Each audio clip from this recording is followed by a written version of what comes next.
Assalamualaikum warahmatullahi wabarakatuh. Selamat pagi, salam sejahtera bagi kita semua. Perkenalkan, nama saya Dr. Gigi Hendan Febri Zakaria yang akan menjadi moderator pada sesi pertama ini. Pada sesi pertama ini kita akan membahas mengenai tentang gigi rusak. Dari pasien mengeluhkan gigi rusak, sehingga rata-rata pasien juga akan lebih memilih untuk melakukan pencabutan karena mungkin dirasa dari pasien itu simple. Tapi kenyataannya cabut itu bukan sebagai satu pilihan. Mungkin bisa juga dari kena cabut terus harus membuat gigi palsu sehingga lebih ribet. Nah, maka dari itu kita bahas mengenai pembahasan pada pagi hari ini dengan narasumber kita. Perkenalkan, beliau adalah Dr. Gigi Sylvia Leoni, spesialis konservasi gigi. Beliau alumni Fakultas Kedokteran Gigi Trisakti pada tahun lulusan 1999, lulus sebagai spesialis konservasi gigi pada tahun 2007 di Universitas Gadjah Mada, sudah mengabdi selama 23 tahun di Demak dari tahun 2000 sampai 2002 di Puskesmas Gajah, selanjutnya 2003 sampai 2005 di Puskesmas Demak 1, selanjutnya 2005 sampai 2007 menjadi sekolah spesialis, dan 2007 sampai sekarang di Rumah Sakit Sunan Kalijaga. Selain itu beliau juga bekerja di Rumah Sakit Panti Wiloso di Dr. Cipto dan memiliki salah satu klinik yang terbaik di Kota Semarang, yaitu klinik Agape Aesthetic Dental Clinic. Langsung saja, nanti materi akan disampaikan kurang lebih 30 menit ya. Setelah itu akan ada tanya jawab kurang lebih 15 menit. Untuk itu saya persilahkan waktu dan tempat kepada Dr. Gigi Sylvia Leoni, spesialis konservasi gigi. Terima kasih Dr. Hendan. Selamat pagi, Assalamualaikum, salam sejahtera untuk kita semua. Puji Tuhan, pada hari ini kita dikasih kesehatan, cuaca yang cerah untuk kita semua bisa berkumpul di sini dalam keadaan sehat. Saya mengucapkan banyak terima kasih kepada Direktur Rumah Sakit Demak, Dr. Aris, yang sudah memfasilitasi kegiatan hari ini, sehingga kita semua dapat berkumpul di sini untuk temu kangen menurut saya ya. Temu kangen karena selama 23 tahun saya bekerja di Demak, saya tidak pernah mengenal satu persatu dokter gigi hebat di sini. Jadi acara ini buat saya cukup menyenangkan karena saya bisa tatap muka langsung dengan para dokter gigi yang suka kasih rujukan ke Rumah Sakit Demak. Saya mengucapkan banyak terima kasih juga oleh tim pemasaran rumah sakit dan humas, sehingga yang sudah bekerja keras sehingga acara ini bisa terlaksana pada hari ini. Saya mengucapkan banyak terima kasih untuk dokter-dokter gigi yang boleh menyempatkan diri. Senior saya hadir, Dokter Gigi Retno, Dokter Gigi Ari, Dokter Gigi Alfa, Dokter Gigi Sarini, itu yang Dokter Gigi Yulia. Yang saya kenal cuma itu doang. Jadi hari ini saya temu kangen mau kenal personil. Hari ini baru kenalan sama Dokter Doni. Salam kenal Dokter Doni. Nah, saya sebetulnya agak gugup ya hari ini karena biasanya saya siaran di Radio Good News Semarang atau Radio Kota Wali, di mana saya selalu siaran tanpa ada personilnya. Jadi saya di belakang layar bisa ngomong casisus tentang kesehatan gigi tanpa interaksi dengan wajah-wajah. Jadi hari ini saya cukup gugup sebetulnya di depan audiensnya para dokter gigi hebat sih. Jadi bila ada kesalahan saya mohon dimaafkan ya, karena saya gugup kok di panggung. Saya mengucapkan banyak terima kasih untuk Pemda Demak yang memfasilitasi saya untuk sekolah spesialis konservasi. Jadi sampai hari ini saya bisa ada di sini karena jasa dari Pemda Demak yang memfasilitasi untuk kepentingan pasien-pasien di Demak, sehingga saya bisa melayani masyarakat Demak lewat keilmuan saya sebagai seorang spesialis konservasi gigi. Sebetulnya saya sekolah spesialis konservasi itu bukan cita-cita saya. Saya tuh awalnya sangat ingin menjadi seorang ortodontis. Tetapi ketika dibeasiswakan oleh Pemda Demak, jadi karena kebutuhan daerah itu adalah konservasi. Jadi saya harus belajar sesuatu yang saya sangat tidak suka, yaitu endo. Kayaknya mungkin ada yang sama-sama saya. Saya sangat tidak suka pelajaran endodontis. Bahkan waktu di Trisakti itu kalau ketemu temu alumni Trisakti, mereka sampai kaget, Sil, lu SP konser, nggak salah loh. Maksudnya waktu sekolah aja kalau pelajaran endo saya lari. Saya nggak mau, sama sekali nggak suka pelajaran endodontis. Tapi dalam dunia kerja, 80% tindakan kita, pasien selalu berhubungan dengan konservasi. Orang sakit gigi nggak bisa tidur bengkak cekot-cekot. Berapapun akan dia bayar demi dia bisa tidur. Demi dia bisa makan. Tapi kalau seorang orto, giginya tongos, berantakan, itu bisa ditunda. Nah, dulu saya pikir saya kepengen bikin pasien itu ke saya jadi cantik dengan orto. Nah, ternyata dalam berjalannya waktu sebagai saya seorang dokter gigi yang sudah bekerja 25 tahun, untuk menjadi cantik itu seorang pasien tidak harus lewat orto, lewat konservasi itu kita bisa membuat wajah orang jadi cantik, sehat dan tidak sakit. Itu yang penting. Hari ini saya mau presentasi semua kasus-kasus yang saya kerjakan dan ketika saya foto pasien yang akan saya publish itu selalu saya minta izin sama pasiennya. Saya nggak mau kena undang-undang ITE, berani posting gigi orang walaupun wajahnya tidak terlihat. Tetapi kita tetap harus inform consent bahwa saya mau posting giginya diperkenankan atau tidak. Lalu wajahnya kalian juga tidak dicantumkan di publish, tapi tetap minta izin, itu harus ya. Kita tiap hari dalam ilmu konservasi kita nih semua tahulah, apalagi kerjaan kita tiap hari berhubungan sama nekrosis, pulpitis irreversible, pulpitis reversible, itu makanan tiap hari. Sampai rasanya aduh makananku tiap hari kayak gini ya, pagi, siang, sore, malam kok kerjaannya ini doang gitu. Jadi saya mengucapkan banyak terima kasih ya untuk dokter-dokter puskesmas yang memberikan rujukan ke Rumah Sakit Demak. Di Rumah Sakit Demak itu saya sangat disupport dalam hal alat dan bahan yang sangat berkualitas. Jadi saya minta apapun, tim pelayanan dan manajemen selalu memberikan. Misal, dok, saya tidak bisa kerja baik kalau tidak didukung sarana dan prasarana. Oh ya, minta apa dokter Silvi? Saya kalau kerja manual tanpa didukung sama rotary endo, tangan saya bisa encok. Gak bisa. Jadi butuhnya apa? Rotary endo. Dibelikannya nggak 1, 2. Dahsyat ya? Dan itu bukan merek abal-abal. Yang bagus banget. Lalu dokter, saya butuh penambalan yang baik dengan bahan terbaik. Mereka tidak pernah mikirin harga. Akan dicucuk nggak gitu loh dengan pasien membayar dengan bahan yang dikeluarkan. Bonding terbaik, komposit terbaik, dan untuk endodontik pakai gutap terbaik yang rumah sakit swasta lainnya belum tentu mau membelikan.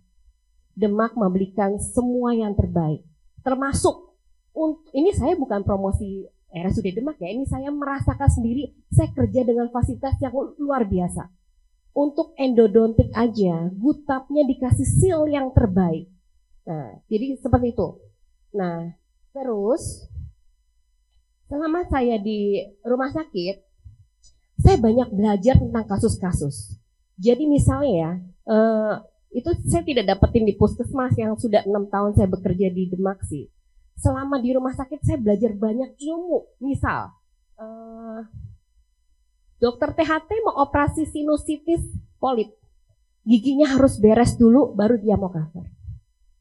Contoh lagi dokter mata, dokter Debbie mau operasi glaukoma, katarak, giginya tolong dokter Silvi diberesin dulu. Dokter Wahyu, ada rujukan dari kulit. Nih ilmu saya makin bertambah dengan banyak rujukan. Dok, pasiennya gatal terus, nggak sembuh-sembuh. Udah dikasih salep obat, tidak sembuh-sembuh. Tolong giginya diberesin. Saya mikir, hubungannya apa gatal sama gigi, ya kan? Nah, akhirnya saya belajar. Oh, ternyata ada hubungannya. Lalu, ortopedi, dokter Sino, mau operasi kaki pasang plat, giginya diberesin dulu, dok. Kalau giginya nggak beres, saya nggak akan melakukan operasi. Nah, itu saya nambah ilmu lagi. Hubungannya apa kaki sama gigi? Nah, akhirnya saya banyak belajar di sini. Nah, terus dokter jantung mau operasi ada apa? Giginya harus beres. Jadi kadang orang mikir alah untu doang. Apa sih pentingnya untu? Ya kan sakitnya dicabut selesai. Nah, tetapi kita sebagai tenaga kesehatan, kita tidak semerta-merta pasien datang resep rujukan pulang. Tugas kita adalah memberikan edukasi supaya pasien yang tidak tahu menjadi tahu tentang kesehatan gigi. Itu tugas kita sebagai tenaga kesehatan.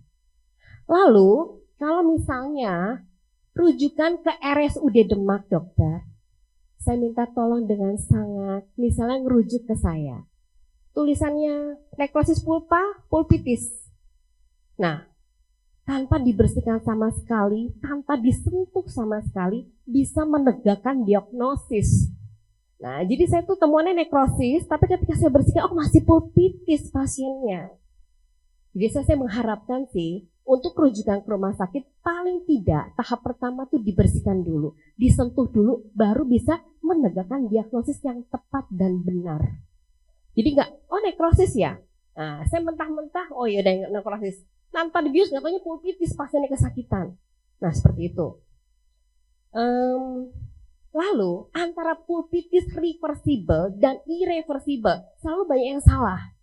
Nah, misalnya, dok, pokoknya sakit arsen semua.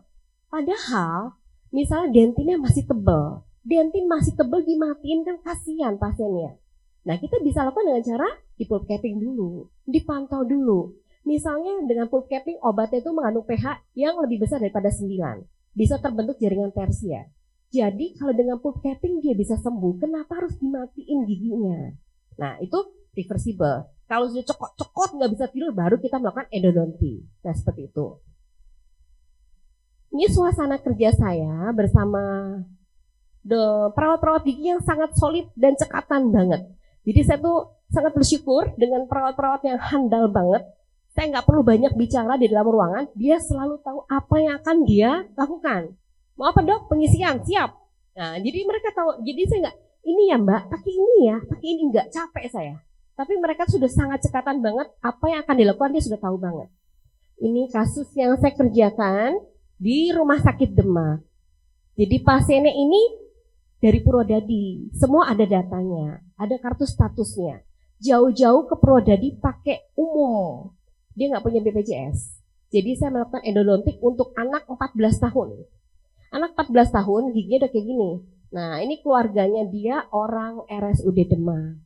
Nah, setelah saya melakukan perawatan endodontik terlebih dahulu, baru saya melakukan bisa penambalan. Ini ngikutin pola giginya ya. Jadi selalu setiap saya mau kerja, saya mau lihat dulu foto dia sebelum kecelakaan kayak apa tipe giginya. Gigitannya seperti apa, tipenya seperti apa. Jadi kita tahu alurnya mau bikin desain seperti apa. Nah, seperti ini. Nah, ini anak polisi di Demak. Giginya ditambal oleh ST Konsep. Saya nggak mau sebut nama ya. Ini jauh lebih baik dari koas yang ngerjain. Koas jauh lebih bagus kerjaannya. Bisa direstorasi seperti ini. Jadi semua yang kita tampilkan, hasil kerjaan kita kirim ke pasien. Before afternya seperti apa. Kalau di tempat saya di Agape, semua pasien, dok, urutan dari awal foto sampai akhir plus ronsen foto. Saya tolong di email semua. Orang kota lebih kikrik masalah itu. Jadi bukti kerja dia harus minta. Harus. Dan kalau kita kerjaannya benar, kita nggak perlu takut. Oh nggak bisa data diambil. Kalau kita kerja baik, kita tidak perlu takut melaporkan semua kerjaannya ke pasien dengan baik.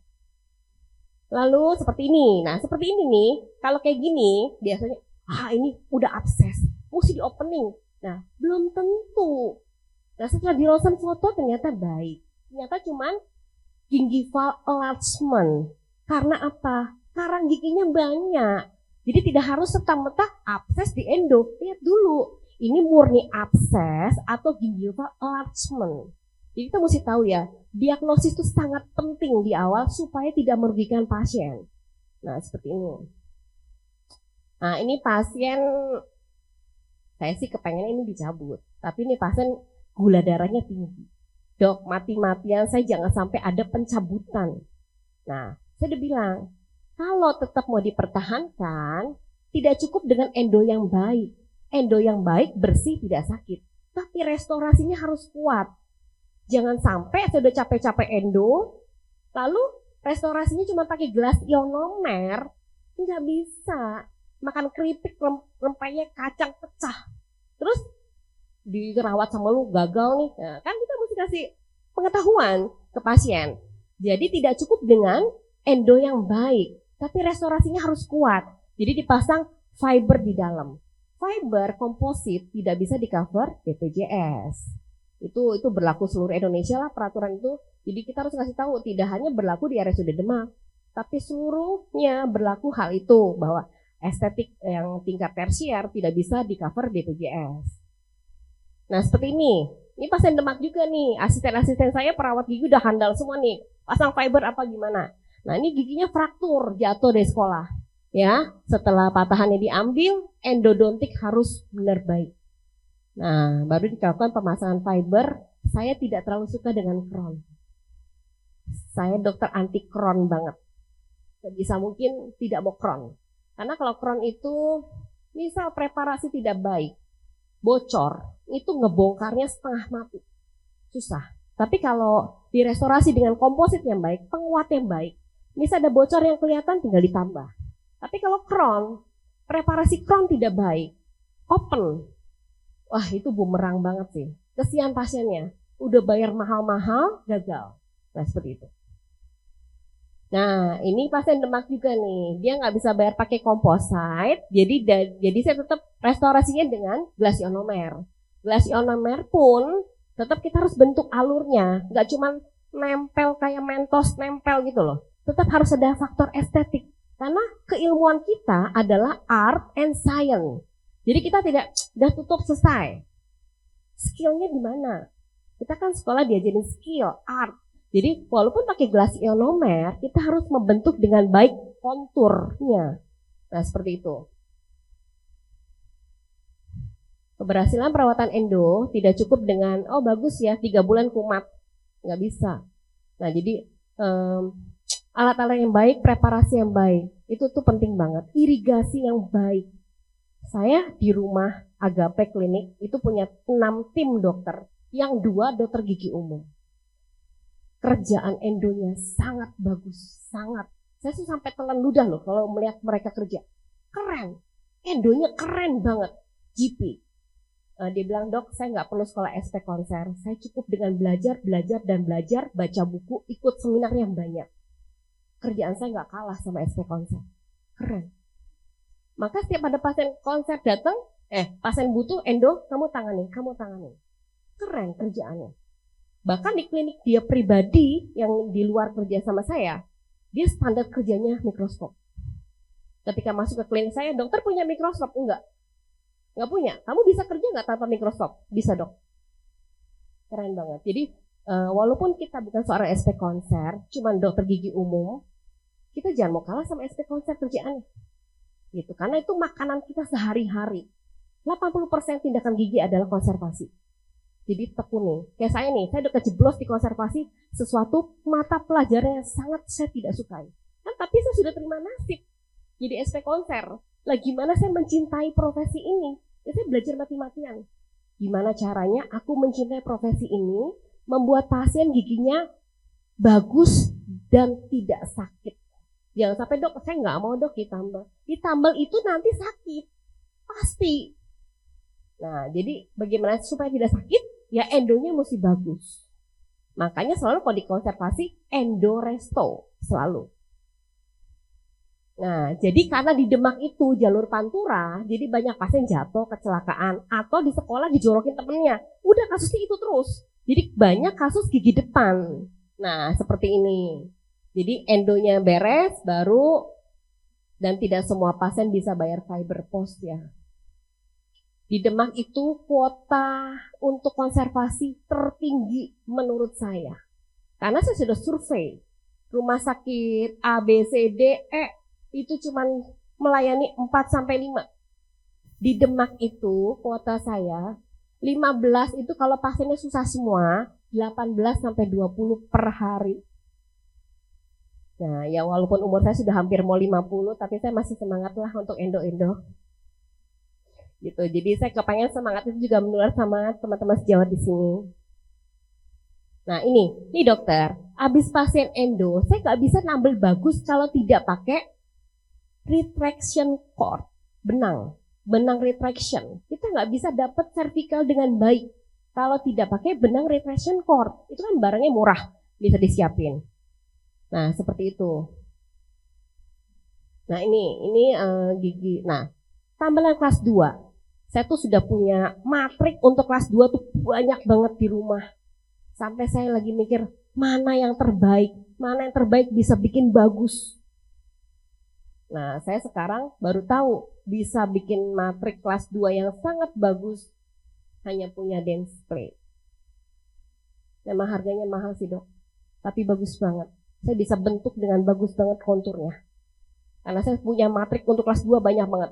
Nah, saya jatuh hatinya cuman pakai produk ini.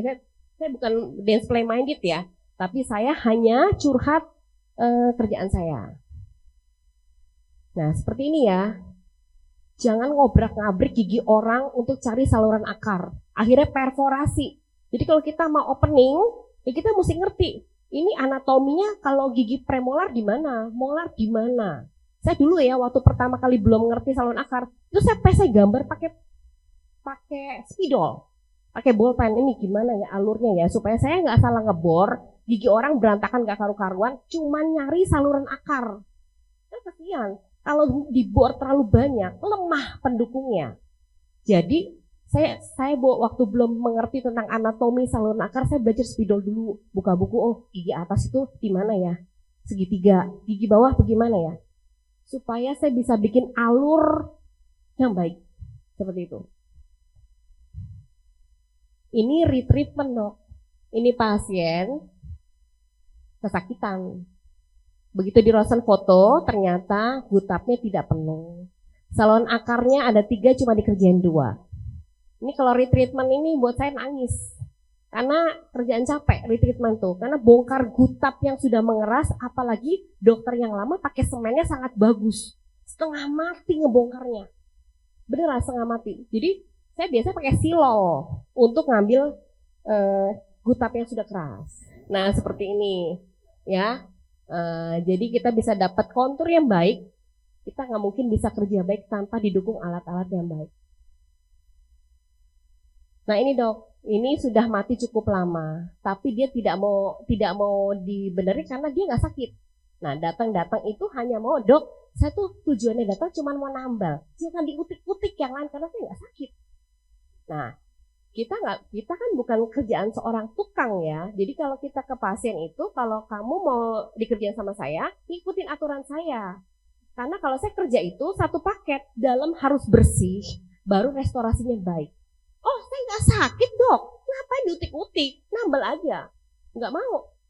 Pasien nurut sama dokter, apa dokter nurut sama pasien? Kan begitu. Jadi harus dalamnya bersih. Saya nggak mau jadi bumerang. Sudah ditambal indah-indah, besok begini, sakit tuh dikerjain gue. Nah gitu kan, kadang nggak sakit ya, yaudahlah saya tambal aja, nggak sakit kan. Nah, jadi kita jangan pakai ilmu gitu. Kita jangan nurut sama pasien. Kita kan bedanya arsitek sama tukang. Kalau tukang bangunan, ya udah surunan batu bata. Tapi kalau seorang arsitek, dia akan memikirkan bagaimana kekuatan bangunannya. Kena angin rubuh atau tidak, itu seorang arsitek. Nah, kita membedakan kita sama tukang gigi, itu beda. Kita sekolah. Ya, kita harus memikirin, ini kalau gua tambal sakit nggak? Kalau tidak pakai penguat fiber, makan kacang pecah atau tidak? Nah, itu tugas kita sebagai seorang dokter. Jadi membedakan dokter dengan tukang. Nah, ini seperti ini dok. Jadi dia kesakitannya itu dari servikal. Kita nggak mungkin endo dari servikal, pecah giginya. Jadi walaupun infeksi bermula dari servikal, tetap saya openingnya di oklusal. Karena arahnya jarum endo kan lurus. Nggak mungkin miring. Kalau miring, file saya bisa patah. Jadi ada pasien, loh kok dibolonginnya 2? Kan yang bolong samping dok. Nah, kita tetap harus memberikan edukasi yang akan saya kerjakan ini ya Pak. Bermula dari sini, tapi saya bolongin di atas supaya akses saya kerjanya baik. Nah, itu semua harus komunikatif. Nah, seperti ini. Ini pasien tadinya minta dibehel. Dok, saya nggak pede kalau nyengir, gigi saya miring. Lah, saya bilang, kalau cuma masalah di satu untu, ngapain dibehel, buang-buang duit. Nah, tugas kita sebagai seorang spesialis konservasi tidak melulu cuma endo nembel. Bagaimana bisa membuat inklinasi gigi yang miring jadi bisa baik. Nah, betul. Kan dia nggak perlu keluar uang puluhan juta untuk behel untuk ngurusin satu untu doang. Ya, jadi kita bisa merestorasi, membuat desain untuk supaya giginya bisa inklinasinya baik, gitu, ya. Nah, ini juga giginya patah, tetapi miring, kan miring ini. Nah, ini kan miring. Nah, supaya dia bisa jadi tegak, kita merubah inklinasinya. Jadi nambelnya tuh main di resto lah. Ilmu resto itu tidak hanya cukup nambel lubang ditutup, nambel enggak. Ilmu resto itu luas. Gigi yang miring kita bisa rubah inklinasinya. Gimana supaya bagus? Veneer komposit dengan veneer porselen jauh lebih susah veneer porselen. Karena keilmuan pinternya seorang pasien dinilai ketika membuat art composite. Kalau veneer porselen tuh ya cuman kirim ke lab, pasang lemnya yang bagus, selesai. Tapi kalau veneer composite itu benar-benar keilmuan dokter diuji banget di situ.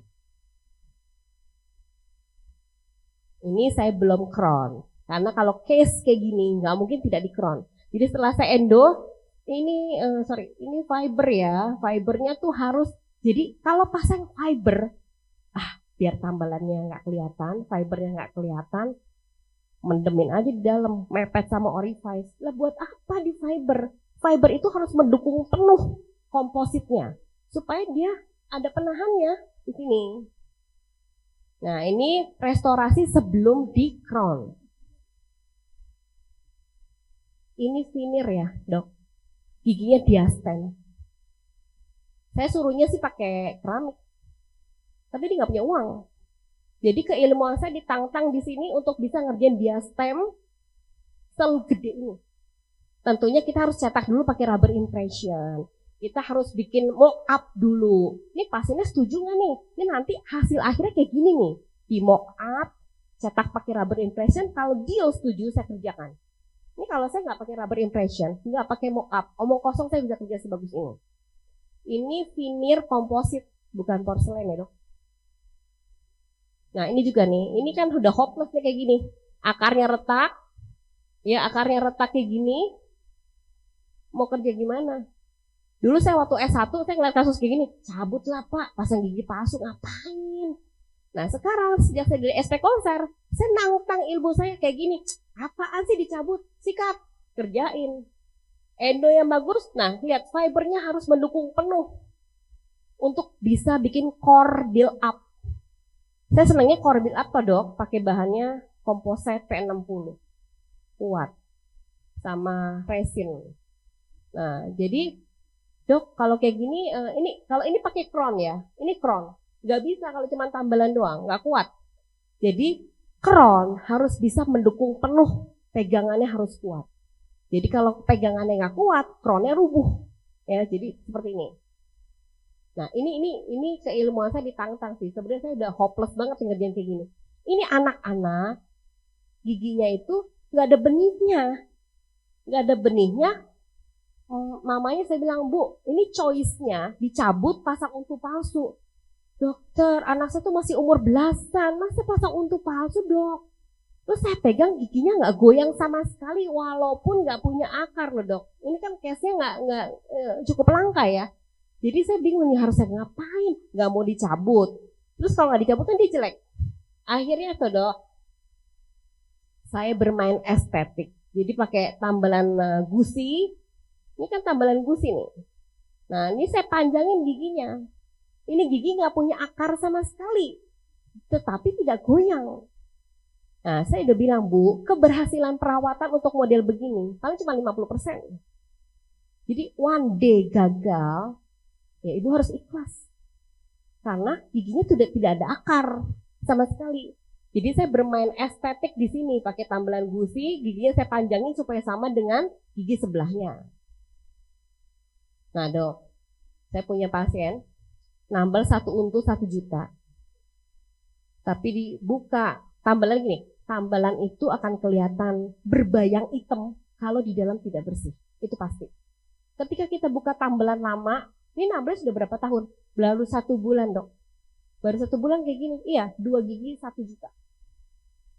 Lalu kita buka, kita perlihatkan ke pasien. Semuanya data kita kirim ke pasien semua. Kalau di tempat saya seperti itu. Dibuka masih kayak begini kotor dok. Walaupun luarnya bagus, tetapi bakteri terus jalan ke dalam. Jadi udah ditambah kok jadi nekrosis. Karena dalamnya nggak bersih. Jadi kita kerja harus pakai hati nurani ya. Ini kita bisa mengukur diri kita tuh seperti apa lewat kerjaan kita. Jadi penghargaan untuk diri kita adalah lewat kerjaan kita. Seperti itu. Nah, ya jadi bagus, warnanya homogen, tidak ada belang kelihatan gitu. Nah ini pasien Demak juga fraktur. Ini perawat saya udah handal semua nih untuk kayak gini. Ini pasien belum lama ini di Demak. Saya posting di sosmed saya. Tidak pakai crown dok sama sekali. Pentolan saya cuman fiber. Kalau zaman dulu pakainya sekrupnya besi kuningan. Saya punya pasien di rumah. Dok gigi saya dipakai sekrup. Begitu saya buka sekrupnya apa dok? Sekrupnya segitiga klip buku. Digunting. Ditancepin di saluran akar. Fotonya ada semua, cuma saya nggak tampilin. Nah, ini pasien awalnya tidak ada lubang sama sekali, lesi periapikal pun tidak ada. Kesakitan hebat. Nah, kan saya bingung, ini gimana? Kalau foto oke, tambelannya tidak ada, giginya pun tidak berlubang. Tapi diketok tok perkusi 1 per 1 sampai 5 kali saya ketok dari belakang ke depan ke belakang. Kesakitan ketika saya tok di gigi itu. Tidak ada lubang, tidak ada bekas tambalan, lesi periapikal bagus. Itu kan kalau saya sampai salah ngebor, berdosa banget nih rusak gigi orang. Nah, karena jam terbang saya cukup tinggi, saya tahu. Perkusi sakit, diginiin sakit. Mantap saya opening. Opening langsung bau. Padahal tidak ada lubang, tidak ada tambalan. Jadi jam terbang kita pegang pasien tuh berdasarkan pengalaman tuh penting ya. Begitu di endo, ditambal, dok enak bisa tidur. Nah, jadi kompleks lah kalau konservasi itu. Nah ini pasien Demak juga nih. Perawat saya tahu semua. Dok, gigi saya berubah warna. Saya udah ke dokter gigi fase pertama. Tidak sakit, tidak ada fistol, diketok perkusi pun tidak sakit. Jadi nggak perlu dirawat. Nggak kenapa-napa, nggak usah bangunin macan tidur, nggak kenapa-napa kan. Tetapi namanya busuk, kalau gigi berubah warna, pasti dia berubah warnanya beda, lebih hitam, lebih gelap daripada gigi yang sehat. Nah, saya nggak ada ronsen fotonya, di ronsen pun nggak ada kenapa-napa. Jadi saya langsung opening tanpa dibius, tidak sakit. Jadi apapun juga kita tetap harus edukasi ya. Gigi mati, jatuh sudah lama, takut ke dokter gigi. Ya dimotivasi untuk ini perawatan. Jangan menyimpan sesuatu yang mati busuk di dalam rongga jaringan hidup. Nah ini kasus baru juga. Kalau yang punya sosmed saya pasti saya posting ini. Ini gigi anak-anak dari Purwodadi. Giginya itu hipoplasia enamel menyeluruh satu mulut atas bawah. Cuma kan yang saya foto hanya space yang saya kerjakan. Jadi tidak pernah sikat gigi sama sekali dan mamanya kurang edukasi pendidikan di rumah. Nah jadi dia roboh semua 14 tahun. Jadi saya melakukan penambalan 1 per 1. Nih lihat ya sebelumnya. Ini kan bentuk anatomi untuk gigi I2-nya kan begini nih, miring. Kan saya nggak mungkin cuma nambel bolongannya doang. Tapi saya kepengen bikin estetiknya bagus. Jadi ketika dia nyengir, bentuk anatominya tetap saya pertahankan untuk I2. Nah seperti itu. Jadi kita bolongnya di mana? Yaudah situ aja saya tutup. Tapi kita bikin konsep. Ini kan anatominya harus dikembalikan ke kondisi awal sebelum dia terjadi anomali bentuk giginya. Nah seperti itu. Ini barusan di Demak. Barusan. Masih fresh. Pasiennya fistol. Nah bengkak. Nah, fase pertama cuman ngasih obat terus menerus. Terus saya tanya, udah berapa lama? Sudah 2 bulan dok. Kok baru sekarang kesini? Lah itu dok, katanya kalau dikit-dikit ngerujuk ke rumah sakit nanti dimarahin dokter Sylvia. Dokter Sylvia tuh galak. Jadinya diobatin terus sampai kempes. Kempes enggak? Enggak kempes. Mau tunggu sampai setahun pun tidak akan kempes. Jadi saya harus trepanasi. Lah iya dok, saya kok dicekokin obat terus. Dicekokin obat terus, ginjalnya rusak. Suami saya operasi hidung di Singapura. Nah, saya tuh bingung karena dia habis dioperasi cabut gigi pojok itu, akhirnya jebol hidung. Minum susu keluar dari hidung, sikat gigi busanya keluar dari hidung. Akhirnya saya bawa ke Singapura, dijahit. Lalu dokter Singapura tanya, dok, obatnya mana? Kenapa harus minum obat? Loh, kan habis dioperasi, masa nggak minum obat? Saya tuh tinggalnya di Indonesia dok, bukan di Singapura. Kok nggak dikasih obat? Dia mengandalkan semua alat kita steril. Dan tubuh jangan dimanjakan dengan obat. Dokternya ngomong gitu. Tubuhmu punya daya untuk menyembuhkan diri. Dan alat yang kita kerjakan di ruang operasi semua steril. Jadi saya pulang tanpa obat. Dalam arti saya edan, gue beli aja di Indo.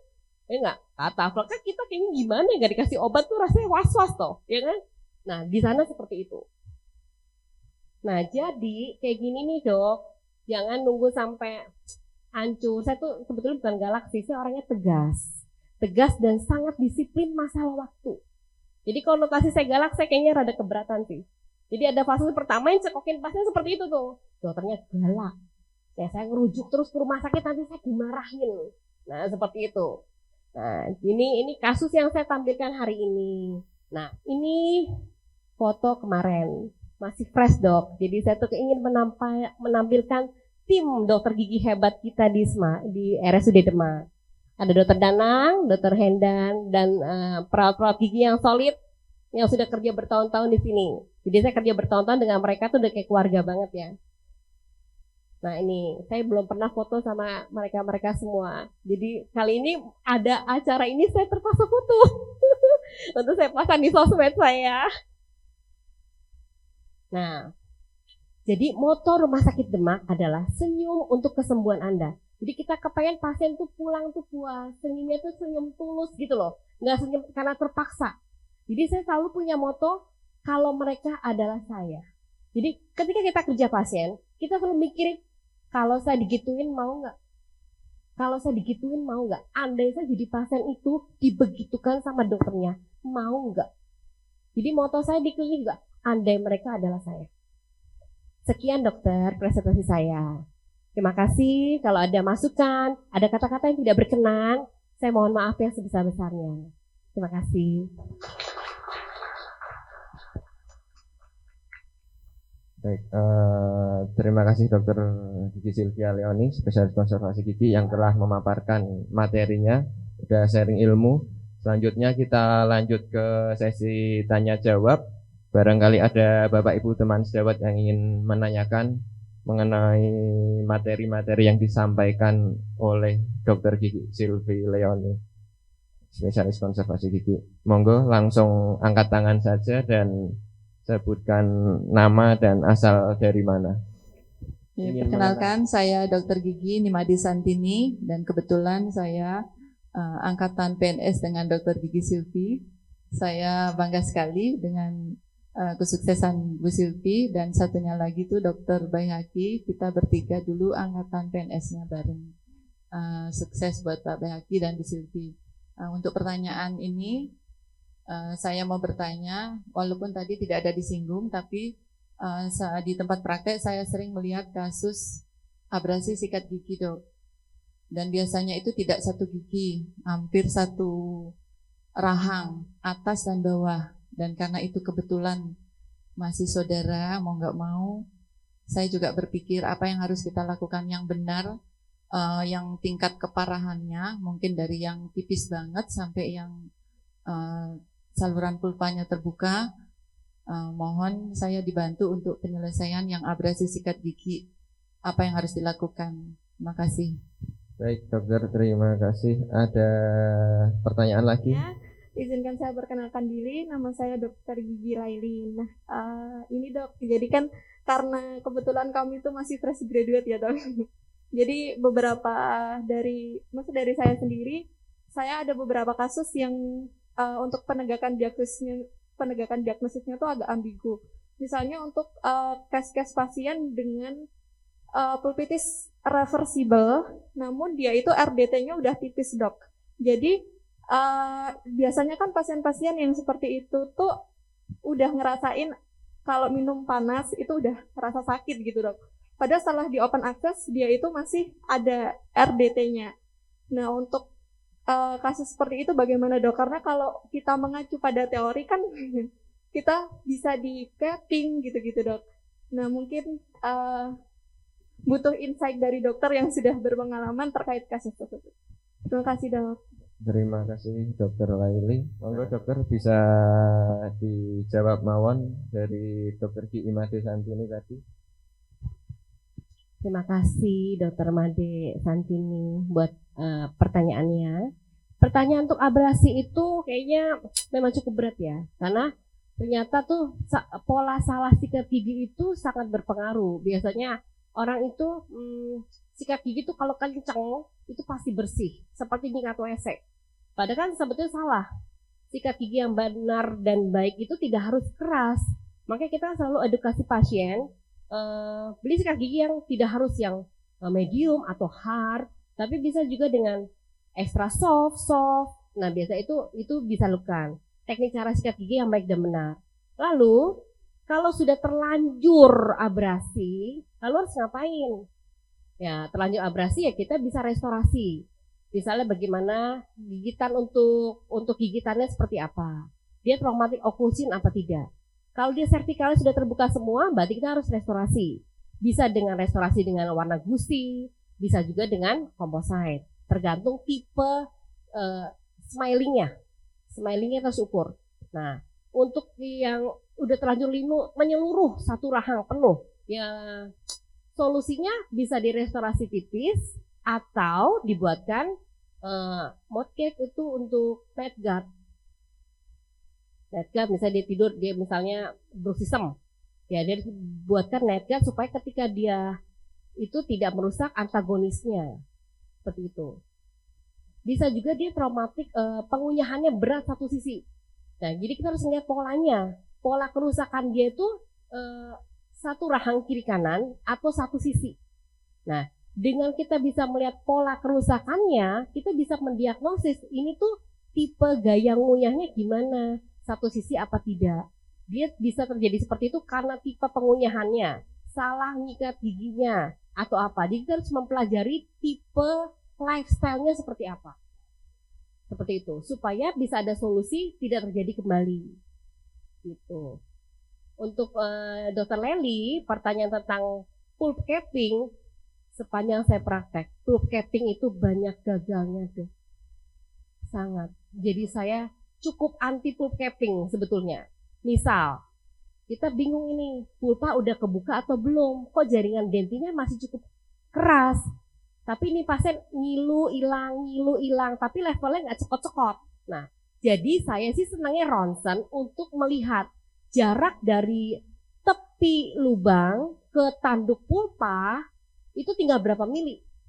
Kalau dari ronsen foto, waduh tinggal 1 mili, lupakanlah pulp capping, pasti gagal. Ketika kita kasih kalsium hidroksida, sakit nggak? Enggak dok, tanpa minum obat loh. Jadi dipantau tanpa minum obat tidak sakit. Bukan dikasih pulp capping terus dicokokin obat, kan jadi bingung. Dia tidak sakit karena minum obat atau tidak sakit karena obat kalsium hidroksida di dalam giginya. Nah biasanya kalau tidak sakit dikasih kalsium hidroksida 3 minggu sampai 1 bulan, remove, dibuang, diganti tambelan permanen. Setelah tambelan permanen pasti keluhannya jadi sakit. Selalu. Jadi saya melakukan pulp capping itu harus lihat ketebalan dentin menuju tanduk pulpa. Kalau saya rasa masih oke lah, masih tebal, lakukan capping. Tapi kalau udah tinggal 1,5 mili sudah. Kita nggak bisa mengerti invasifnya bakteri menyusup ke dalam pulpa seperti apa. Kan kita nggak bisa lihat. Nah jadi seperti itu. Dan kalau ngebersihin pakai eskavator bener-bener sampai krik gitu loh, sampai nggak ada lembek kayak dodol gitu loh. Kalau masih aduh nanti kalau gue bersihin jadi jebol nggak ya? Nggak bisa, jebol nggak apa-apa, yang penting bersih. Daripada kita meninggalkan jaringan karies basah. Kecuali dok di dalamnya tuh sudah warnanya agak coklat tapi keras. Nah itu kan berarti sudah terbentuk dentin tersiernya. Ya udah itu berarti sudah ketebalan sedikit. Tapi kalau masih lembek-lembek itu harus remove semua pakai eskavator. eskavatornya yang bagus dong, jangan yang tumpul. Nggak bisa, saya kalau pakai kerja eskavator tumpul nggak bakal bersih. Pakai yang bagus, yang tajam. Jadi benar-benar bisa remove kotoran sekecil apapun. Gitu. Selamat pagi dokter, perkenalkan saya Layin, saya dokter gigi dari Puskesmas Karawang 1. Tadi kasusnya luar biasa ya dok, banyak sekali, saya jadi banyak insight baru. Saya penasaran dok, tadi kasus yang dia itu nggak ada apa-apanya, tapi diperkusi sakit, bagian sinusnya sakit juga ya dok ya. Itu kira-kira diagnosisnya apa, terus penyebabnya apa ya dok, seperti itu. Terima kasih. Jadi kita kan harus nanya, kenapa dia sakit? Tidak ada lubang, tidak ada retak, tidak ada bekas tambalan. Terus di ronsen lesi periapikal tidak ada. Itu sangat membingungkan untuk kita. Karena sekali kita ngebor salah, itu bikin cacat gigi orang. Dan gigi yang cacat, rusak salah ngebor, tidak mungkin kembali. Rambut salah potong, numbuh rambut baru, kuku salah potong, numbuh kuku baru. Tapi gigi tidak bisa. Jadi keilmuan kita ditantang banget untuk kasus ini. Jadi dia itu ngunyahnya satu sisi. Dan senangnya ngunyah tuh paling ujung keras-keras. Nah, traumatik oklusi giginya. Nah, seperti itu. Jadi habit itu kita harus gali ya. Ini kenapa bisa kayak gini? Yang kanan sakit nggak? Enggak dok, yang kiri doang. Terus kalau ngunyah gimana? Biasanya tuh hobinya dok makan kacang, kerupuk, keripik, rempeyek, apapun yang keras-keras nikmat, kriuk-kriuk itu saya senang. Nah, mungkin beban kunyahnya terus terfokus di gigi itu. Jadinya lain aman, kenanya di situ terus. Jadi diagnosisnya periodontitis akut. Kalau kasus periodontitis sangat berat dibanding pulpitis. Kita ada kerja endo sebagus apapun. Ronsen foto dilihatkan hasilnya juga bagus, hermetis semua. Tapi setelah restorasi pasti dia keluar dok. Nah, habis di endo kok kembang ya. Butuh waktu untuk sembuh. Nggak bisa simsalabim langsung sembuh. Kita ditonjok aja tangan kita biru, butuh waktu untuk sembuh. Itu yang terlihat di depan mata, apalagi yang di dalam tidak terlihat. Jadi kita memang harus, yang penting SOP kita kerja baik. Untuk penyembuhan pasti berkurang, tapi masih nggak enak ya dok. Ya nggak enak untuk mati kok. Untuk mati kan tidak ada nyawanya. Tentunya pasti berbeda dengan gigi yang masih hidup dan masih ada nyawanya. Itu kita harus kasih tahu sama pasien. Jadi kalau untuk gigi yang sudah mati, walaupun restorasinya sebagus apapun, tetap dia tidak ada kehidupan. Jadi gampang getas. Supaya dia kuat dan bertahan cukup lama tahunan di dalam mulut, menghindari makanan yang keras-keras. Jadi rasanya kalau diketok nih, udah di endo nih, dok, ini diketok aman nih. Kalau diketok yang bagian abis dirawat rasanya aneh dok. Ya aneh lah, gak ada kehidupan. Indikasinya keberhasilan endo itu berhasil atau tidak adalah tidak ada fistal, tidak bernanah, tambalan tidak pecah, dan sakitnya berkurang banyak dibanding dulu. Tapi butuh waktu untuk sembuh sempurna. Gigi saya pecah, sekota Semarang SP konser saya datengin, tidak ada yang berani megang untu saya. Takut salah, sedih nggak? Takut nih kerja gigi saya, mungkin saya kan dianggap senior apa gimana. Akhirnya saya pergi ke Jakarta untuk ngerawat pakai dokter terbaiknya Jakarta. Satu untu setelah diskon 5 juta, wah saya senang diskon 5 juta berapa? Bayarnya 8 juta satu untu. Sudah diskon 5 juta, suami saya sakit perut. Terus habis di endo bagus, di Jakarta itu kalau habis endo, semua file dikasih ke pasien. File. Jadi waktu dia kerja, masih segelan. Di depan kita diperlihatkan, setelah kerja, segelannya dikunci, dikembalikan. Jadi saya udah curiga nih, waduh. Kok jarum balikin, ya nggak, mau bayar berapa dalam hati saya kan, beneran kan bayar 8 juta di depan, itu sudah harga kekeluargaan, harga teman sejawat, bayangkan. Setelah itu saya ngeluh gini dok, kok abis di endo makan semangka dari kulkas nggak kuat saya, dingin, nggak kuat, minum terus. Udah bayar 8 juta nggak punya hak bertanya, ngomong ini, you kan dokter gigi kan, baca buku. Dalam hati saya, udah bayar 8 juta, nggak punya hak bertanya. Bete nggak? Pasien BPJS saja, nanya sampai doer, saya layanin menjawab. Ini sudah bayar mahal, nggak boleh. Jadi memang butuh proses gitu. Penyembuhan namanya sudah infeksi bertahun-tahun, nggak bisa dalam sekejap sembuh sempurna. Kita kan bukan dewa. Jangan pernah menjanjikan apapun ke pasien. Jangan pernah. Dok, kalau endo pasti nggak 100% berhasil. Oh, kita bukan Tuhan. Tidak mungkin. Kita hanya berusaha kerja sebaik mungkin, sebersih mungkin. Faktor kegagalan mungkin terjadi, pasti terjadi. Pasti. Kan kita nggak mungkin nungguin pasien 24 jam gaya makannya seperti apa di rumah. Dan seperti itu. Cukup menjawab? Jadi alhamdulillah untuk rangkaian sesi diskusi dengan Dr. Gigi Sylvia Leonis, spesialis konservasi gigi sudah selesai. Saya ucapkan terima kasih kepada narasumber karena memang sudah memberikan ilmunya kepada kita semua, dan juga terima kasih kepada audiensi. Selanjutnya akan pemaparan mengenai oleh Dr. Gigi, spesialis bedah mulut, nanti akan dimoderatori oleh Dr. Wida. Akhirnya saya Dr. Gigi Hindan pamit undur diri. Wassalamualaikum warahmatullahi wabarakatuh. Terima kasih Dr. Gigi Hindan, Dr. Gigi Sylvi untuk pemaparan materi pada sesi pertama. Assalamualaikum warahmatullahi wabarakatuh. Salam sejahtera bagi kita semua. Perkenalkan, nama saya Dr. Gigi Yohanes Wida, yang kebetulan Dr. Gigi internship bertugas di Demak. Ada juga bersama teman-teman saya, ada juga yang di Puskesmas Karangtengah dan Puskesmas Sayong 1. Ya, untuk sesi yang kedua itu materi yang disampaikan berjudul facial abscess akibat infeksi gigi. Infeksi gigi, kadang-kadang atau seringlah kita sebagai dokter gigi menemukan pasien yang infeksi giginya. Infeksi gigi ini dapat menyebabkan beberapa komplikasi, dan salah satunya adalah facial abscess. Bagaimana sih cara untuk penanganannya? Bagaimana cara untuk manajemen pasiennya? Untuk itu akan saya persilahkan Dr. Gigi Danang Primo, spesialis bedah mulut, untuk menyampaikan materinya. Sebelumnya akan saya bacakan CV dari Dr. Gigi Danang Priyo Utomo, spesialis bedah mulut.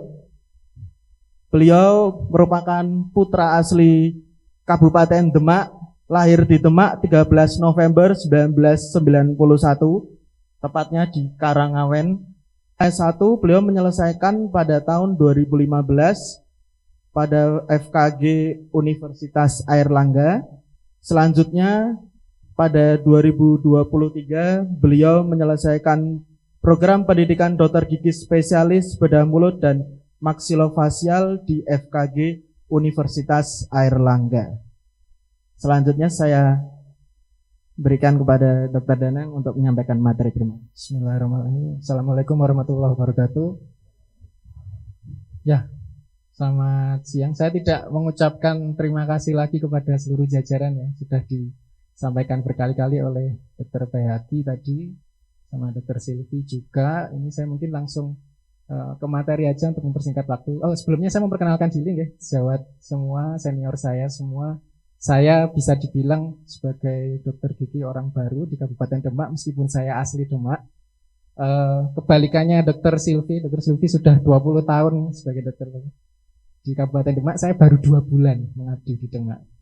Jadi timpang sekali. Jadi mungkin kalau disebut seminar, saya merasa kurang pantas untuk mengisi seminar. Mungkin saya lebih ke sharing aja, refreshing, karena yang mau saya sampaikan ini pasti sudah pernah diajarkan pada saat dulu kuliah, seminar nasional juga pasti disampaikan berkali-kali, dan ini yang paling sering kita temui di tempat pengabdian masing-masing daerah, kota yang di perifer ya, mungkin saya bilang.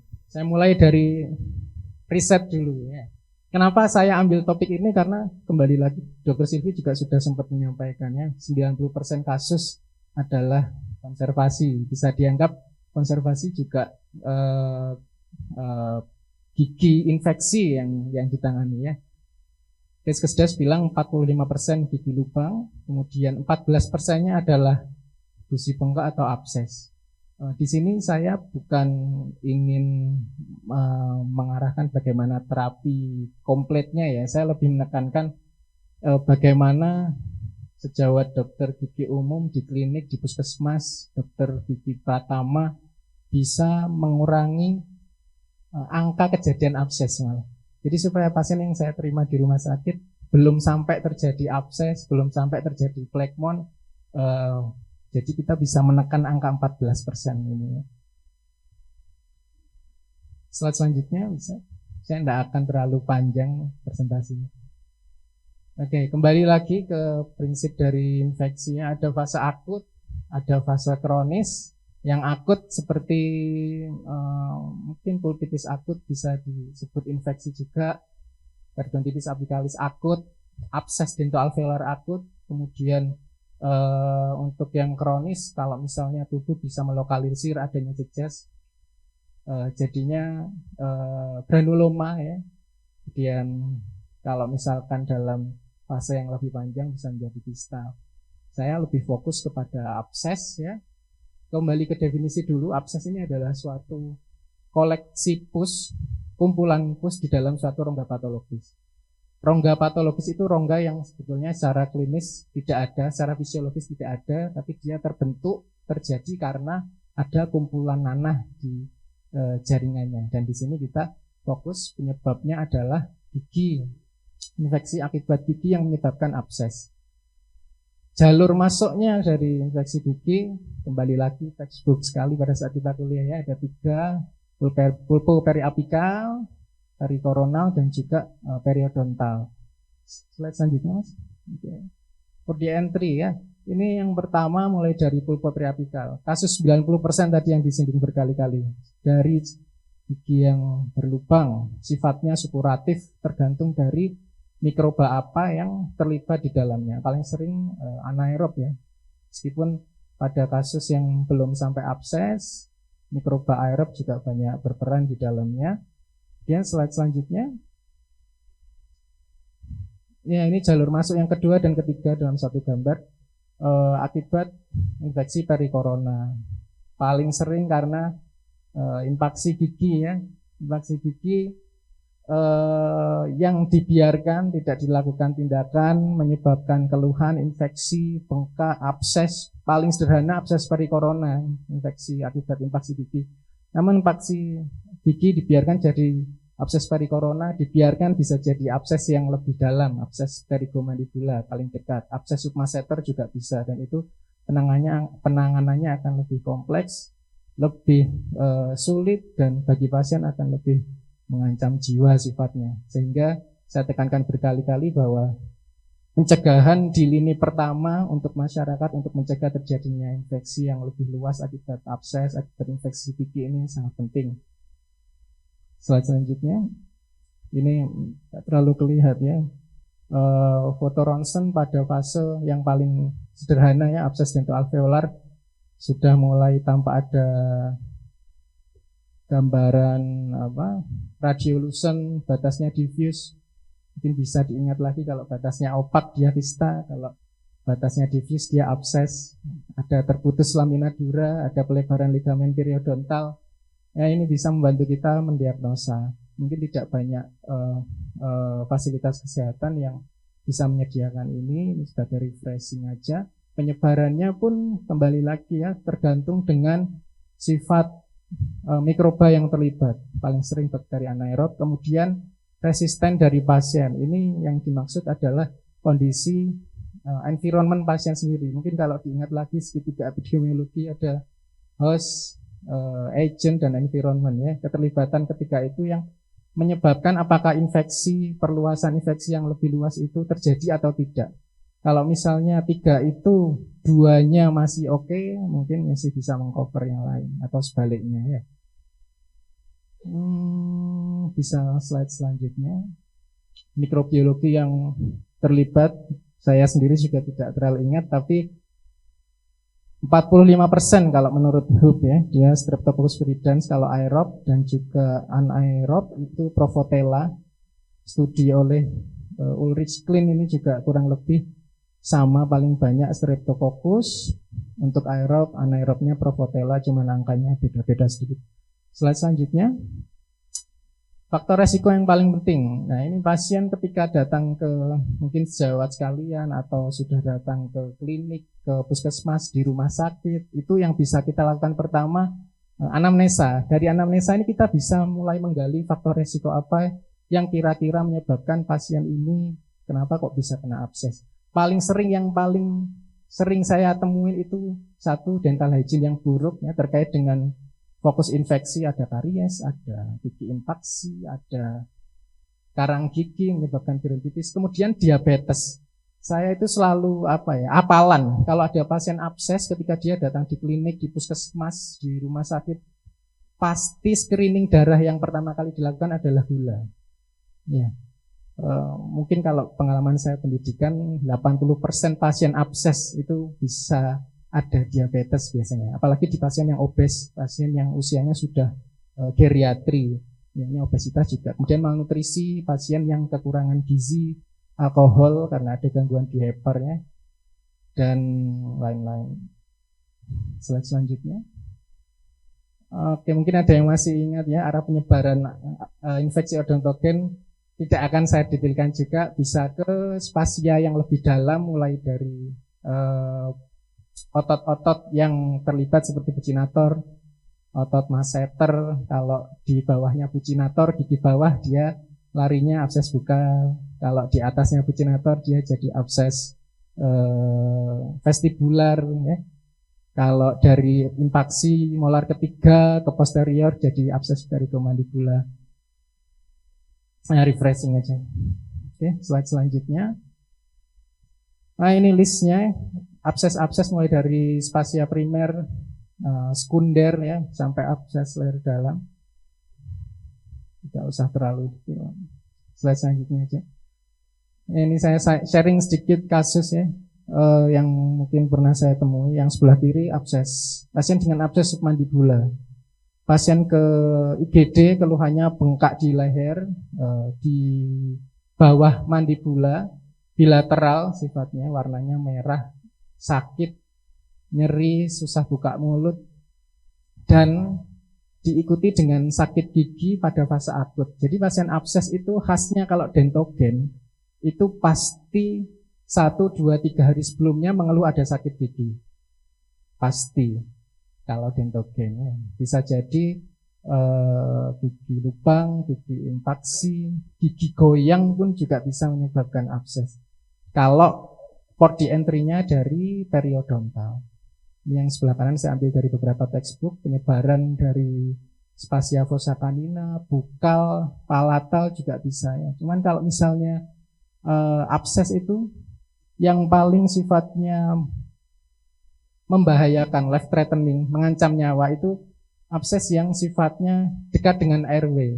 Kenapa? Karena kita ingat lagi, pus itu selalu mencari jalan yang resistensinya paling rendah untuk keluar. Jadi dia selalu mencari jalan keluar.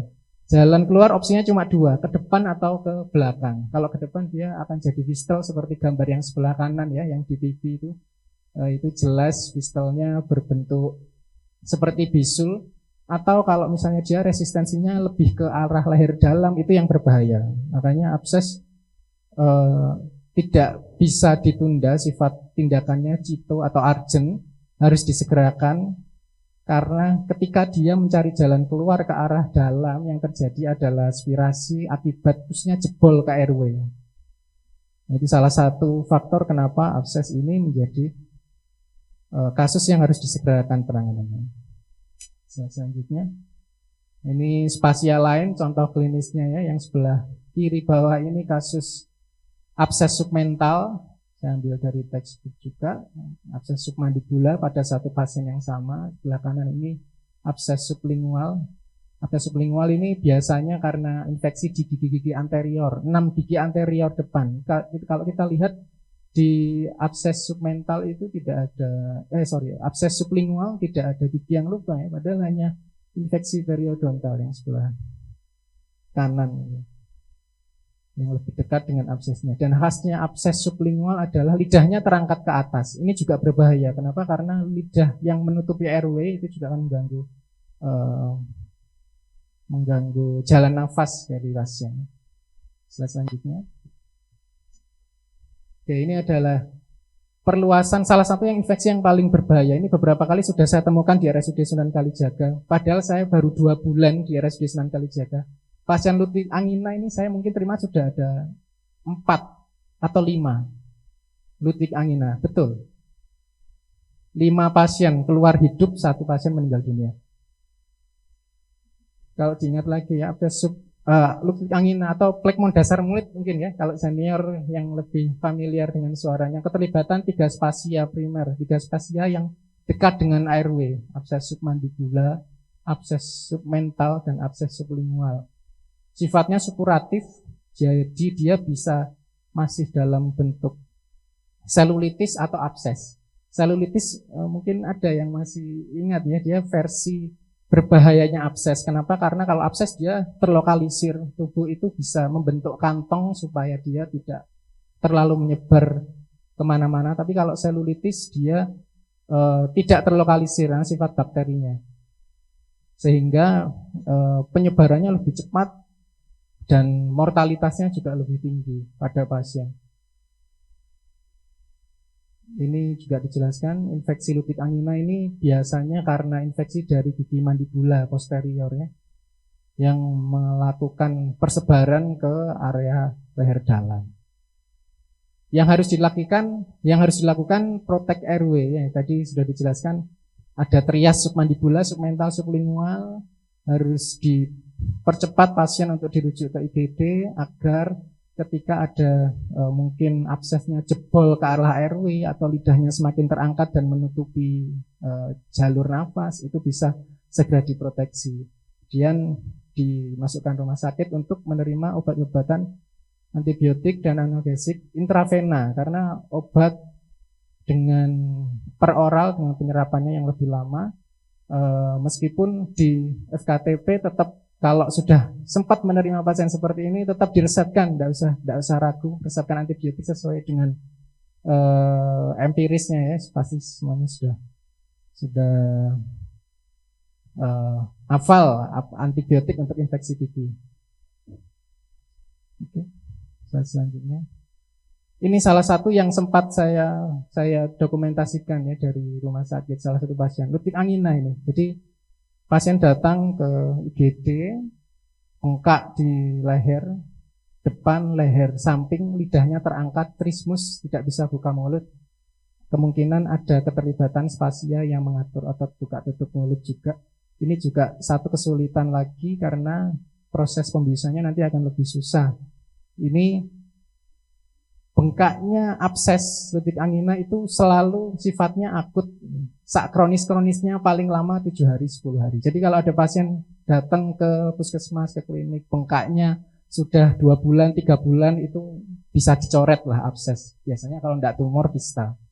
Tapi kalau datang nyeri hebat, bengkak, merah, sakit gigi apalagi ya, 2-3 hari sebelumnya, 1, 3, 5 hari, ya itu mulai curiga kalau itu abses. Kemudian kita gali lagi, ada faktor resiko yang tadi dijelaskan atau tidak, punya diabetes, punya alkoholisme yang berlebihan, ada penyakit malnutrisi atau imunodefisiensi lain, imunokompromis lain, pasien HIV, hepatitis. Pasien kadang-kadang zaman sekarang sudah tidak nutupi lagi, biasanya malah terbuka kalau ada pasien imunokompromis ya, itu bisa dibantu untuk menggali.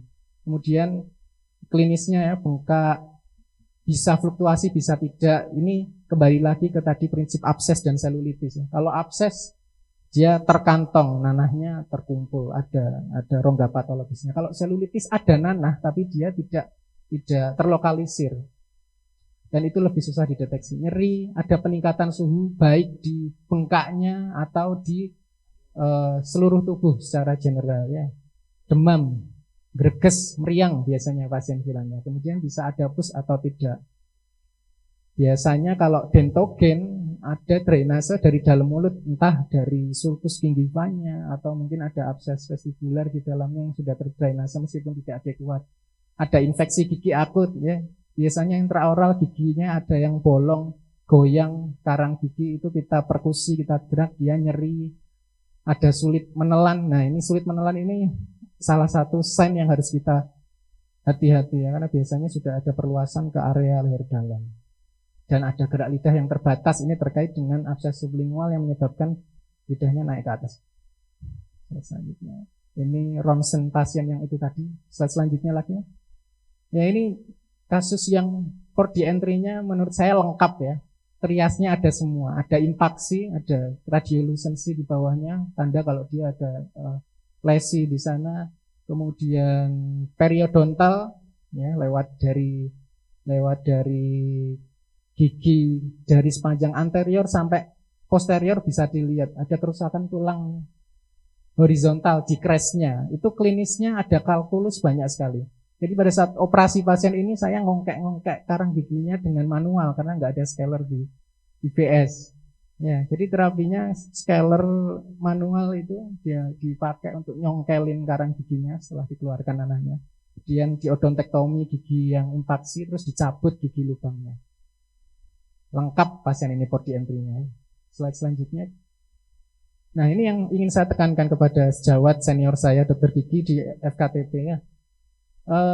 Lebih baik mencegah sebelum mengobati. Ini pepatah yang sudah dari zaman bahula, tapi ini penting sekali karena angkanya menurut saya di Demak tidak sedikit. 2 bulan 6 pasien plekmon saya. Itu banyak sekali. Dan kalau dibandingkan dengan saya pada saat pendidikan ya. Di sini mungkin dental check up dan general check up. Kita kan ilmu kedokteran umum sedikit-sedikit untuk menggali penyakit-penyakit kronis pasti masih bisa tahu ya, untuk menggali pasien punya diabetes atau tidak ada polifagi, polidipsi, poliuri itu bisa gali pada saat anamnesa. Kemudian penyakit-penyakit yang sekiranya imunokompromis tadi kita bisa gali-gali sedikit. Kalau ada bisa sambil kita konsulkan ke sejawat yang kompeten, dokter umum. Kemudian dentalnya kita bisa periksa. Jadi pasien yang sudah ada resiko seperti itu, ada gigi lubang, ada kalkulus, di-treat aja sesuai dengan kompetensi. Kalau di FKTP ya bisa ditambal dengan dipertahankan atau bisa dicabut kalau memang pencabutannya mudah, tidak kompleks. Dikerjakan aja. Jangan memulangkan pasien. Meskipun mungkin pasien tidak ada keinginan untuk merawat gigi yang tidak dikeluhkan sama dia, tapi di KIE itu tugas kita supaya dia tidak membiarkan dirinya untuk mengalami infeksi di masa depan. Ya, itu fungsi yang kedua, screening dan dental treatment tadi sesuai dengan kompetensinya. Oke, selanjutnya yang bisa dilakukan apa? Mungkin kalau senior saya mungkin di sini dokter gigi yang senior yang sudah pernah jamani di mana dokter spesialis belum ada pasti pernah melakukan insisi drainase abses. Kerjakan aja. Itu juga kompetensi ya dokter gigi umum kalau pasiennya terlokalisir yang tadi saya bilang. Kalau pusnya terlokalisir misal abses gingiva, abses bukal yang fluktuasi sudah untuk itu enggak apa-apa, di insisi aja. Atau kalau enggak berani lakukan open bore. Mungkin kalau center yang lain, kalau di saya open bore ya di Airlangga, kalau di center lain mungkin trepanasi saya sebutkan di sini. Buka aja gigi yang diduga menyebabkan infeksi itu sudah sangat menolong pasien supaya terdrainase gas gangrennya. Syukur-syukur pusnya keluar dari gigi gangrennya itu ya, itu sudah mengurangi keluhan banyak. Kemudian kedua medikasi. Medikasi prinsipnya antibiotik dan analgesik. Kalau dirasa tidak kompeten untuk melakukan itu, segera rujuk ke IGD ya. Urgent dan cito sifatnya pasien abses, terutama yang mendekati RW tadi ya, leher dalam. Kalau abses masih di bukal, di temporal, di fossa canina yang jauh dari RW mungkin masih bisa agak ditunda 1-2 hari. Tapi ketika sudah di area jalan nafas sebaiknya disegerakan.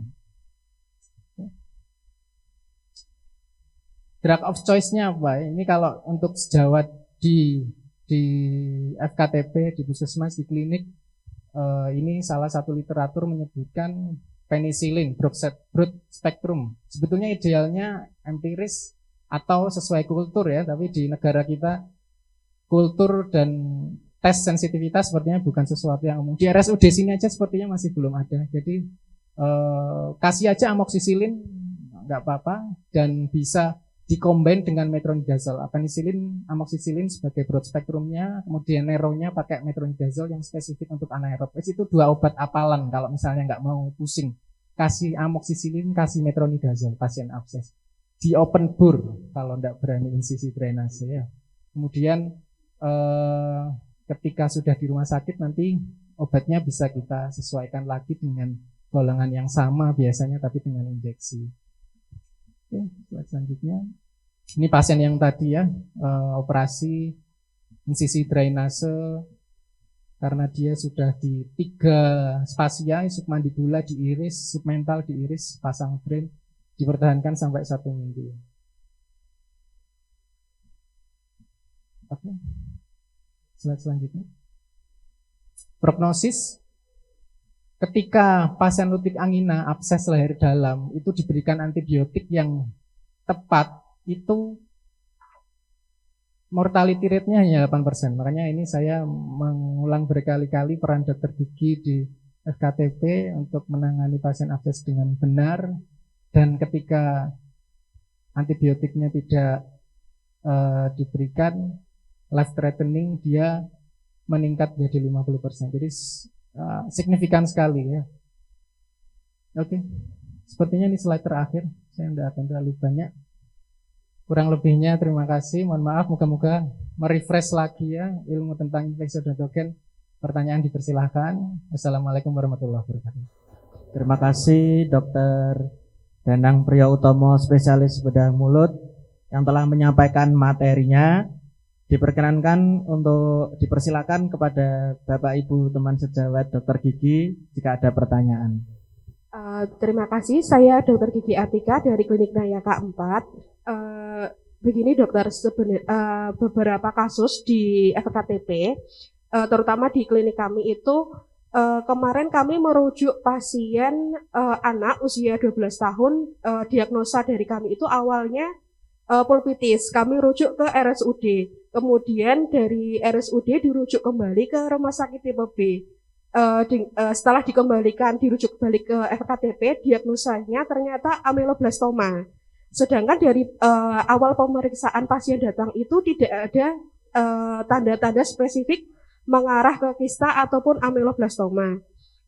Untuk beberapa kasus, kemudian kami juga kemarin mendapati pasien dengan gejala yang sama dokter. Jadi tidak ada gejala yang mengarah ke kista. Ternyata setelah dirujuk ke rumah sakit lanjutan ke FKTRL, ternyata didiagnosa kista. Untuk diagnosanya, untuk pemeriksaannya dokter mungkin ada ciri-ciri khusus atau pemeriksaan apa yang bisa kami lakukan di FKTP. Karena untuk mendiagnosa lebih awal, jadi agar tidak salah mendiagnosa ataupun mentreatment pasien. Sama satu lagi dokter, kemarin kami di klinik itu mendapatkan pasien dengan kasus embedded. Jadi gigi anteriornya itu tumbuh tapi gingivanya tidak terbuka. Jadi giginya itu terselimuti gingiva. Untuk kasus seperti itu kami merujuknya apakah langsung ke spesialis bedah mulut atau ke spesialis konservasi gigi anak, kedokteran gigi anak, karena posisinya itu masih anak-anak usia masih tumbuh kembang. Seperti itu dokter. Terima kasih. Pertanyaannya saya ulang lagi dok. Bagaimana mendiagnosa kista dan ameloblastoma? Singkatnya seperti itu ya dok. Pasien kista dan tumor ya, neoplasia itu sifatnya biasanya berjalan lama biasanya. Kalau dibandingkan dengan sifatnya infeksi ya seperti abses tadi, sama-sama bengkak, sama-sama ada masa pembesaran, tapi sifatnya biasanya panjang. Pasien biasanya kalau tidak ada keluhan sakit, dia tidak akan datang ke fasilitas kesehatan. Jadi kalau datang baru 1, 2, 3 hari sakit, arahnya infeksi. Tapi kalau misalnya datang tidak ada keluhan, sudah bengkak, besar, tapi sudah berjalan 3-4 bulan, nah itu mulai berpikir kalau itu kista atau tumor neoplasia. Kecuali tumor ganas ya. Tumor ganas terutama pada anak-anak itu cepat banget biasanya. Bisa hitungan 1 bulan itu sudah besar sekali. Kemudian kalau tadi misdiagnosis dengan pulpitis, berarti secara klinis belum ada bengkaknya, betul ya. Nah itu nggak bisa diapa-apakan sudah, apalagi kalau anak-anak. Taunya dari mana? Dari satu klinis palpasi. Biasanya kalau ada tumor, dia sudah ada. Kalau tumornya ameloblastoma tadi ya, berarti tumor rahang, berarti tulangnya biasanya sudah ada destruksi. Tapi enggak selalu juga. Ameloblastoma yang secara klinis luar mulus, halus, keras itu juga ada. Meskipun dipalpasi, ditekan-tekan, tapi yang sudah mulai gembuk-gembuk, empuk, tulangnya mulai resorpsi itu juga bisa jadi. Taunya dari mana? Ronsen, ya panoramik, tapi di FKTP pasti tidak ada panoramik. Ya sudah, dikirim ke kita dulu, tipe C dulu. Nanti dari sini kita bisa screening, bisa kita ronsen. Kalau misalnya memang itu suatu tumor atau kista yang perlu tindakan operasi besar, kita juga masih akan merujuk ke tipe B. Di sini mungkin masih belum bisa. Kemudian yang pertanyaan kedua, anak-anak tadi ya dok ya, embedded. Kalau misalnya dia mungkin saya langsung arahkan seperti kista erupsi mungkin ya dok ya. Kista erupsi itu pedo dan bedah mulut sama-sama bisa ngerjakan dok. Ya. Pedo itu setahu saya enggak tahu kompetensinya, clearnya, jelasnya seperti apa ya. Tapi mereka itu juga melakukan tindakan bedah juga. Dan di beberapa center saya lihat teman-teman ada yang masuk IBS juga, jadi punya kemampuan untuk melakukan tindakan bedah dengan bius total. Tapi itu saya tidak tahu penanggung jawabnya apakah mereka sendiri, karena mereka tidak, setahu saya tidak menjalani pendidikan bedah umum seperti saya dan teman-teman bedah mulut ya. Mungkin kalau ada kasus seperti itu ke bedah mulut aja dulu dok. Kenapa? Karena kita yang kasus kista neoplasia tumor memang kompetensi kita, dan kita kompetensinya di bedah sentral, bius total kita jelas ada. Pedo itu setahu saya ada center yang iya, ada center yang enggak. Ya, jika mungkin nanti ada pertanyaan yang tidak atau belum terpikirkan pada sesi ini, bisa langsung menghubungi Dokter Danang. Dengan begini selesai sudah acara seminar kedokteran gigi di RSUD Sunan Kalijaga Kabupaten Demak. Atas lebih dan kurangnya kami mohon maaf. Wassalamualaikum warahmatullahi wabarakatuh.